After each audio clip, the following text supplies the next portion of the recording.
नमस्ते दोस्तों, आज सुनिए हैदराबाद की प्रसिद्ध endocrine surgeon doctor Sangeeta Jha की लिखी हुई कहानी हम लोग। जैसा कि आप लोग जानते हैं, डॉक्टर संगीता झा जी एक जानी मानी लेखिका भी हैं।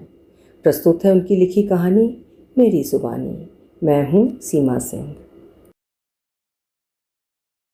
बड़ा सुनते थे हमारे यहाँ ऐसा नहीं होता, हम लोग औरों की तरह नहीं हैं। हमारा मानना है कि माँ बाप छतरी की तरह होते हैं, हमें ज़िंदगी की बारिश और धूप से बचाते हैं। अपने माँ पापा को ठीक इसी तरह दादू और आजी की सेवा करते देखा था। बेटे कुल की रीत आगे ले जाते हैं, जिससे उन्हें वंशधर कहा जाता है।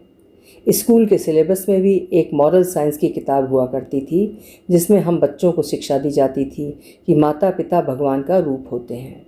एक सहेली कहती थी, अरे पैदा होते ही सड़क पर छोड़ देते तो क्या कर लेते। ना जाने ऐसे कितने उदाहरणों की बात होती। एक और बात सब जगह बताई जाती कि ईश्वर खुद धरा पर नहीं आ पाए, इसलिए माँ को भेज दिया। अम्मा तो सचमुच ही भगवान की भेजी एक नेमत थी, पर बाबूजी के एक दहाड़ पर हम दोनों भाई बहन उठ जाते और सो जाते। पढ़ाई के साथ साथ खेलने पर भी बाबूजी जोर देते। अच्छी से अच्छी हॉकी क्रिकेट बैट भाई को तुरंत मुहैया कराए जाते। केवल नहीं मिलते तो तरह तरह के फैशन वाले कपड़े। भाई को बहुत बड़े होने तक बाबूजी के पसंद के कपड़े का हाफ पैंट पहनना पड़ा, क्योंकि उन्हें लगता था कि फुल पैंट भाई को दौड़ने नहीं देगा और पैंट के नीचे का पायचा कहीं फंस गया तो एक्सीडेंट हो सकता है। एक साथ एक बड़ा थान मंगाया जाता, जिससे सारी कज़िन बहनों की फ्रॉक और कज़िन भाइयों की शर्ट और तो और अम्मा बुआ चाची का ब्लाउज़ भी बनवाया जाता। जहाँ सब उन कपड़ों में बाहर जाने में झेंपते, मैं बिंदास बाहर निकल पड़ती। मुझे इससे फ़र्क ही नहीं पड़ता था कि कोई क्या सोचता है।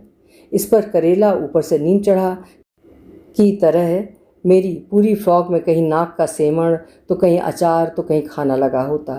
मुझे कभी नैपकिन की ज़रूरत ही नहीं महसूस हुई। ये फ़्रॉक मेरे लिए ऑल इन वन का काम करती थी। कभी कभी तो दूसरों के घर से चुराए आम भी इसी फ्रॉक में बांध लेती, यानी थैले जैसे भी इस्तेमाल हो रही थी। वहीं भाई बड़ा अपमानित महसूस करता था, बैंड बाजा वालों की तरह पूरे घर वालों के एक जैसे कपड़े होने से। घर में कुर्सियाँ थीं पर सोफ़ा नहीं था। ड्राइंग रूम जैसी जगह पर 2 लकड़ी के तख्त थे, जिस पर हमेशा किसी मेहमान का डेरा रहा करता।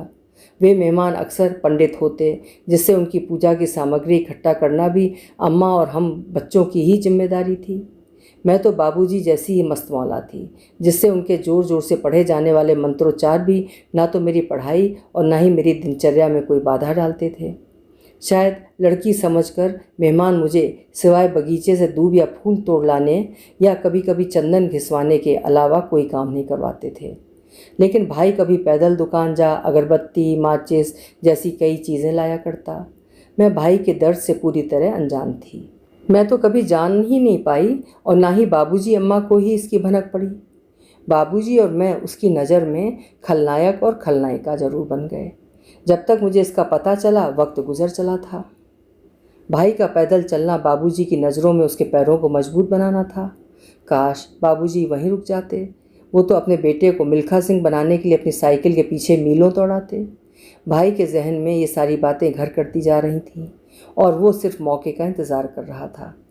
बाबूजी ने भाई की हड्डियां मजबूत करने के लिए घर पर गाय रखी थी। गाय का दूध तो ज़रूर भाई को पिलाया जाता, लेकिन गाय को कई बार नहलाना, उसके बछड़े को सड़क पर दौड़ाना, ये काम भाई के सुपुर्द किए जाते थे। भाई जब सड़क पर बछड़े को लेकर दौड़ता तो उसके साथ के लड़के उसका बड़ा मजाक उड़ाते थे। अम्मा पढ़ी लिखी थीं और नौकरी भी करती थीं, लेकिन उनके पैसों पर उनका हक नहीं था, पता नहीं क्यों। कुछ शब्दों में अगर अम्मा की व्याख्या करनी हो तो वो कुछ भी बर्बाद नहीं जाने देती थीं। वो सहेजती थीं, संभालती थीं, ढकती थीं, बांधती थीं। उम्मीद के आखिरी छोर तक, कभी तुरपाई करके, कभी टाँका लगा के, कभी धूप दिखा के, कभी हवा झला के, कभी छाँट कर, कभी बीन कर, कभी तोड़ कर, कभी जोड़ कर। बचपन से ही देखा था अपने ही घर में उन्हें खाली डब्बे जोड़ते हुए, बची थैलियाँ मोड़ते हुए, सवेरे की रोटी शाम को खाते हुए, बासी सब्जी में तड़का लगाते हुए, दीवारों की सीलन तस्वीरों से छुपाते हुए, बचे हुए से अपनी थाली सजाते हुए।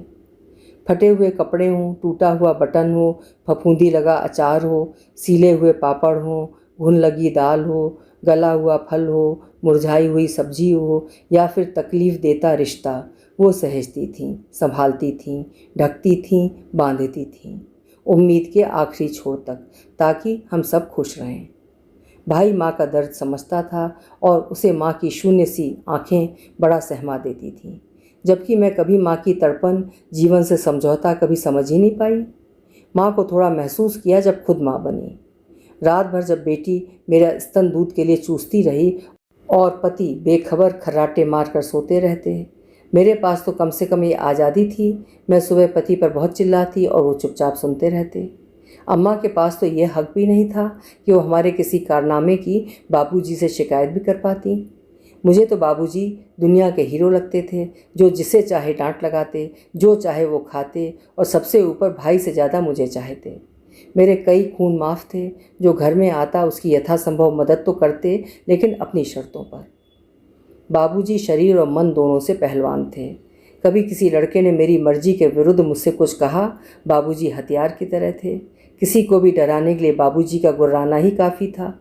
उनकी आँखें, लंबी पर्सनालिटी और माथे पर आई लकीरें किसी को भी डराने के लिए काफ़ी थीं।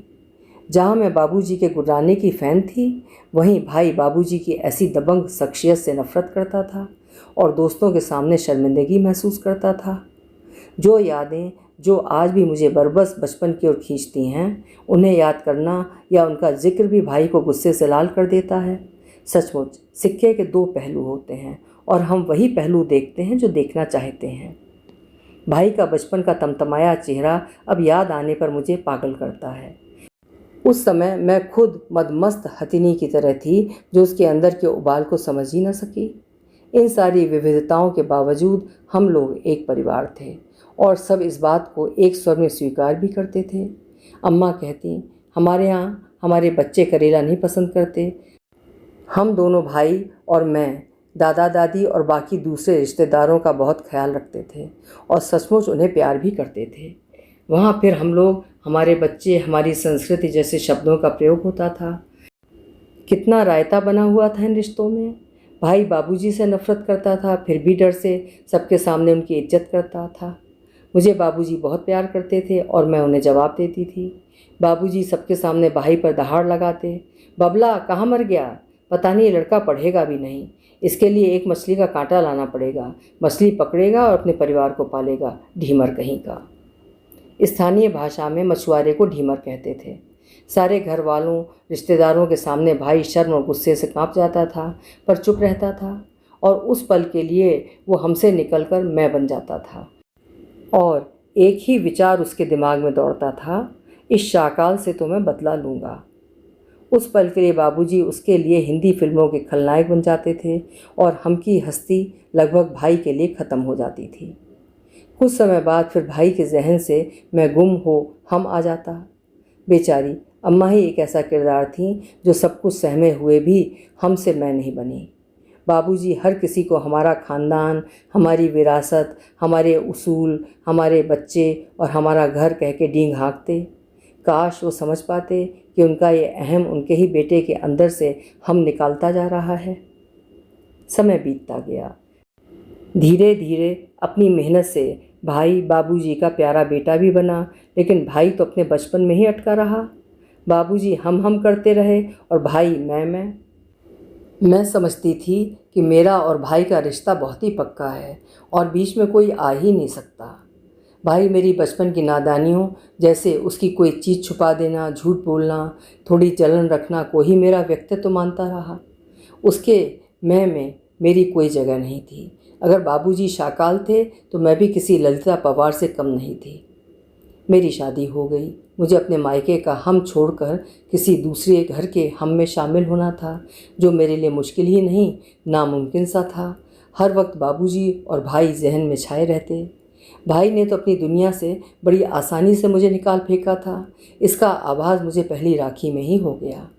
मैंने अपने पतिदेव से बड़ी शान से कहा, मेरा भाई आएगा राखी बंधवाने, शाम को ऑफिस से जल्दी आना, भाई की पसंद की मिठाइयाँ ले आएंगे। पतिदेव ने चुपचाप हामी भर दी। भाई मुझसे बड़ा था, इसलिए उसकी शादी पहले हो चुकी थी। मेरी शादी में उसने बड़े भाई का फ़र्ज़ ज़रूर निभाया था, लेकिन उसके और बाबूजी के बीच एक बड़ी दीवार खड़ी दिखी। पता नहीं किस बात पर बाबूजी बोले।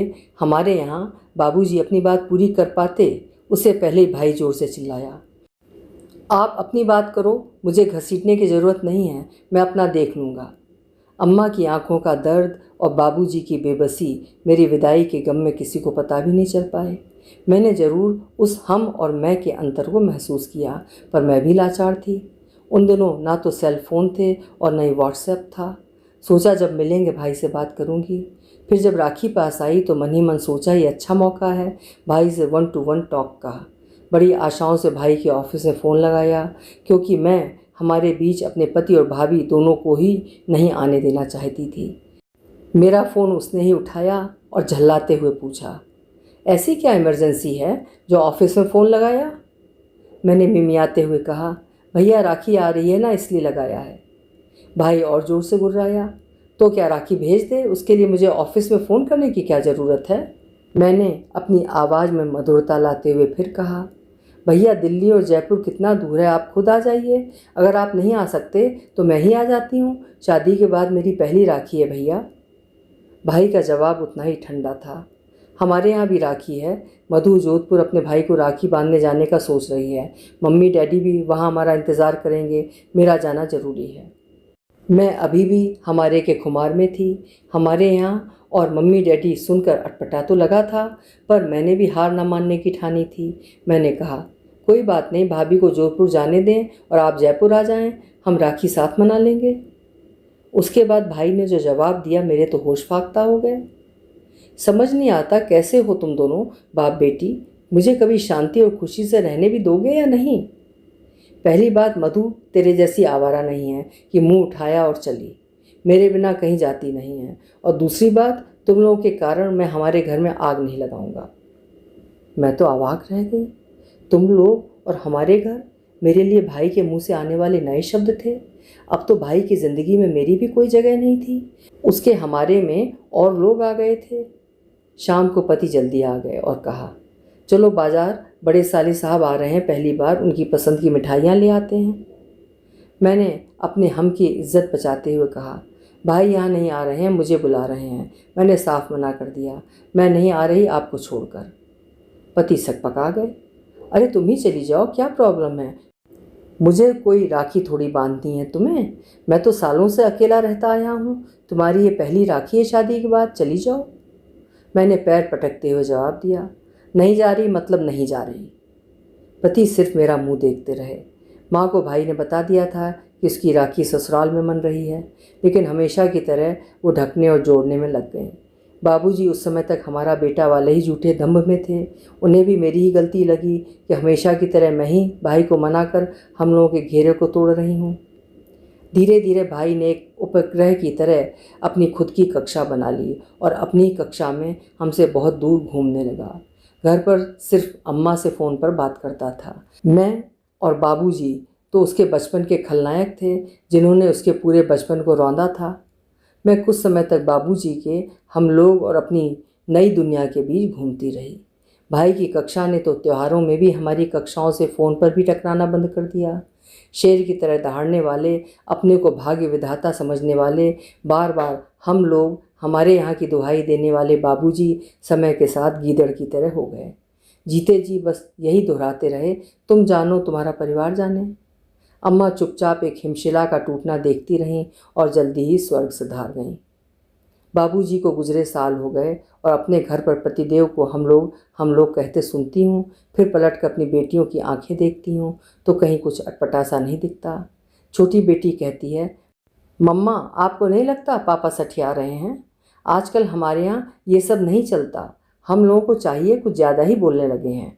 डोंट वरी, अपना उपग्रह नहीं बनाऊंगी। पापा और हमारी यानी आप, मैं और दिद्दा का एक ही उपग्रह होगा।